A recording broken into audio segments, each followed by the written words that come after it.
Hello everyone, আসসালামু আলাইকুম। আশা করি সবাই অনেক বেশি ভালো আছেন। আজকের ভিডিওতে আমি আপনাদের সাথে খুব খুব খুব ইম্পর্টেন্ট একটা টপিক নিয়ে কথা বলবো। সেটা হচ্ছে যে আপনারা শুরুতে অস্ট্রেলিয়া আসার পরে আপনাদের কি কি করা উচিত। অনেকে আমাকে বলে যে ভাইয়া আমি তো অস্ট্রেলিয়া নতুন আসছি, আমি কি করব। বা অনেকে ভিসা হয়ে গেছে আমাকে নক দিয়ে বলে যে ভাইয়া আমি তো ভিসা পেয়ে গেছি, আমার আসার পরে কি কি করা উচিত। সো আজকের ভিডিওতে আমি মোটামুটি যা যা আপনাদের খুব বেশি নেসেসারি তা নিয়ে কথা বলবো আপনাদের আসার পরে করা উচিত। সো ভিডিওটা শুরু করা যাক। ফার্স্ট অফ অল, আপনি যখন অস্ট্রেলিয়াতে আসবেন আপনার প্রথম অ্যান্ড মোস্ট ইম্পর্টেন্ট জিনিস হচ্ছে সিম কার্ড। আপনি একটা সিম কার্ড নিয়ে নেবেন। আসার সাথে সাথেই আপনার যেই কোনো কোম্পানির আপনি একটা সিম নিয়ে নিতে পারেন। সো ফার্স্ট অফ অল আপনার সিম নিতে হবে।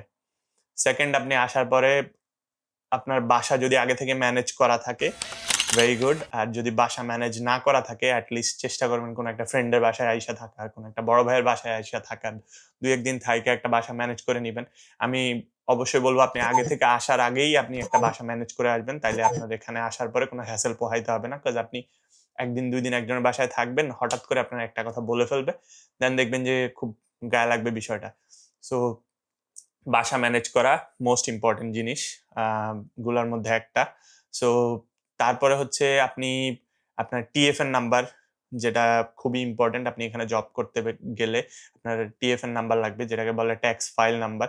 সো ট্যাক্স ফাইল নাম্বার আপনি অবশ্যই করে ফেলার ট্রাই করবেন। ট্যাক্স ফাইল নাম্বারটা আপনার থাকলে আপনি এখানে আসার পরে আপনার খুব বেশি প্যারা নিতে হবে না। ট্যাক্স ফাইল নাম্বার হয়ে গেছে, এখন জাস্ট জায়গায় জায়গায় গিয়ে আপনি জব খোঁজা স্টার্ট করে দিবেন। যদি কেউ রেফার করে তাহলে তা হয়েই গেল। টিএফ এর নাম্বার হাতে পাওয়ার পরে আপনার নেক্সট যে কাজটা থাকবে সেটা হচ্ছে যে আপনি এবিএন নাম্বারটা খুলে ফেলবেন। এবিএন নাম্বারটা অনেক অনেক অনেক অনেক অনেক বেশি ইম্পর্টেন্ট। দ্য রিজন ইজ এখানে অস্ট্রেলিয়াতে স্টুডেন্টরা আসার পরে জব পাওয়াটা শুরুর দিকে একটু ডিফিকাল্ট হয়ে যায়। সো শুরুর দিকে জব যখন পাওয়া যায় না তখন আপনার কাজ হচ্ছে যে আপনি একটা এবিএন নাম্বার থাকলে একটা উবার অ্যাকাউন্ট খুলবেন, অথবা একটা ডোরড্যাশ অ্যাকাউন্ট খুলবেন, অথবা একটা মেনুলাগ অ্যাকাউন্ট খুলবেন। মোস্টলি স্টুডেন্টরা উবার অ্যাকাউন্ট খুলে, উবার অনেক বেশি ফেমাস এন্ড অনেক বেশি রিলায়েবল। কজ বেশিরভাগ মানুষই উবার থেকে খাবার অর্ডার করে, সো আপনি উবার থেকে বেশি অর্ডার পাবেন।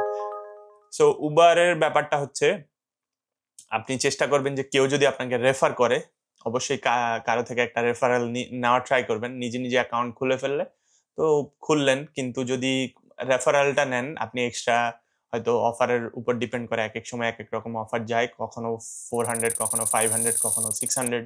সো আপনি ওরকম একটা বোনাস পেয়ে যাবেন। অ্যান্ড যে আপনাকে রেফার করবে সেও এরকম একটা বোনাস পাবে। যদি সে চাইলে আপনাকে ওই বোনাস থেকেও কিছু পার্সেন্টেজ দিতে পারে, আপনাকে $100, $200 আপনাকে দিতে পারে। So depending on your situation. So আমি বলবো আপনি আসার পরেই এবিএন নাম্বারটা টিএফএন এর পরে নিয়ে নেবেন। টিএফএন এর পরে এবিএন নাম্বারটা নেওয়ার পরে আপনার কাজ থাকবে হচ্ছে আপনি উবার অ্যাকাউন্টটা খুলে উবার করা স্টার্ট করে দিবেন। অ্যান্ড অবশ্যই আপনি মেক শিওর করবেন আপনার উবার অ্যাকাউন্টে যেন কখনোই 24 আওয়ার্স এর বেশি, ফোর্টনাইটলি 48 আওয়ার্স এর বেশি যেন আপনি কখনো কাজ না করেন। আমি আপনাদেরকে একটা জিনিস দেখাই। সো আমি নিজে বর্তমানে আমার জব না থাকার কারণে আমি এখন উবারের উপর অনেক বেশি ডিপেন্ড করতেছি। যদিও আমার সেমিস্টার শেষ, এই উইকে আমি ফুল টাইম কাজ করতে পারবো না। জাস্ট আমার ফ্রাইডেতে এক্সাম ছিল, সো আমি মানডে থেকে ফুল টাইম কাজ করা স্টার্ট করব। যেহেতু আমার এক্সাম শেষ হয়েছে এই উইকে, আমি এই উইক থেকেই ফুল টাইম কাজ করতে পারবো না। আমার এই উইকটা শেষ হওয়ার পরে আমি সোমবার থেকে কাজ করা স্টার্ট করব।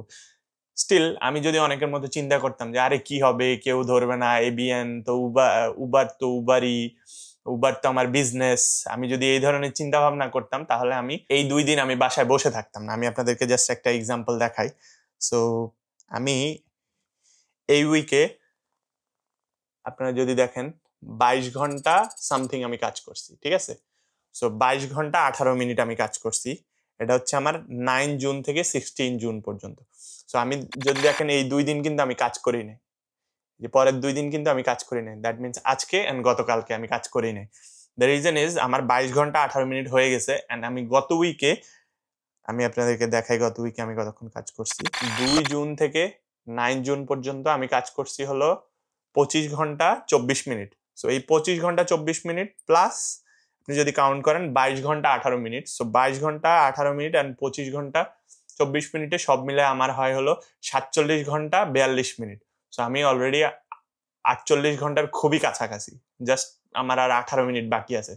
সো আমি এই 18 মিনিট বাকি থাকার কারণে আমি আর উবার করতেছি না। সো আমি চাইলেই অনেকের মতো করতে পারতাম যে আরে কি হবে, উবারই তো, কিছুই হবে না।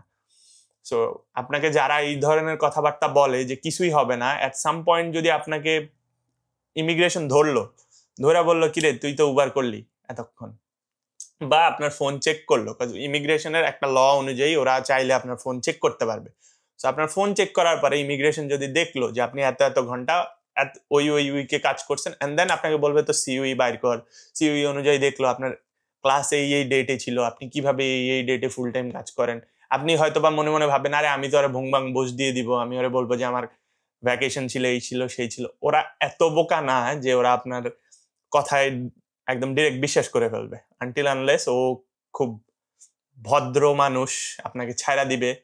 অবভিয়াসলি ওরা ভদ্র, বাট স্টিল ওরা ধরেন যে এত কি বলে সিধা গাদা না, আপনার এমনিতেই আপনার ছাইড়া দিবে। সো এই হচ্ছে বিষয়।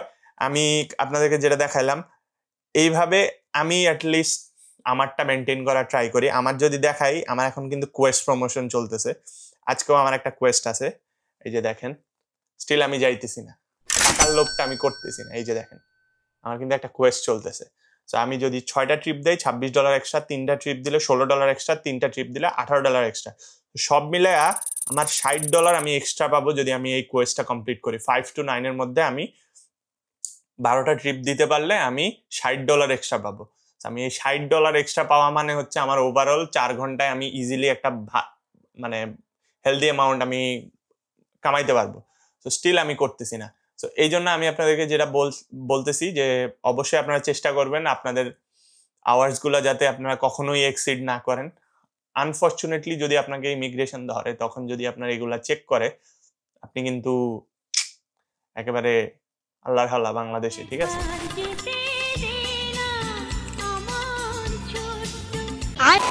সো নেক্সট যে বিষয়টা নিয়ে আমি আপনাদের সাথে কথা বলবো সেটা হচ্ছে যে একটা রেজুমে বানাতে হবে আপনাদের।